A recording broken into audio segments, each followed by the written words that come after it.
Hello everyone, welcome back to this channel. In this video, I will show you the easy and clear steps on how to dark mode on Habitica application. So how to dark mode on Habitica application? Make sure you keep watching this video until the end.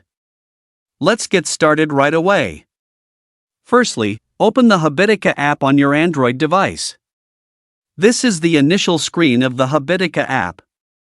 Next, tap the three-line icon at the top left.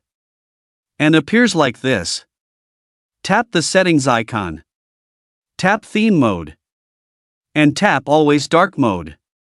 So that's it, tutorial how to dark mode on Habitica application. Thank you for watching. I hope this video was helpful. See you in the next video.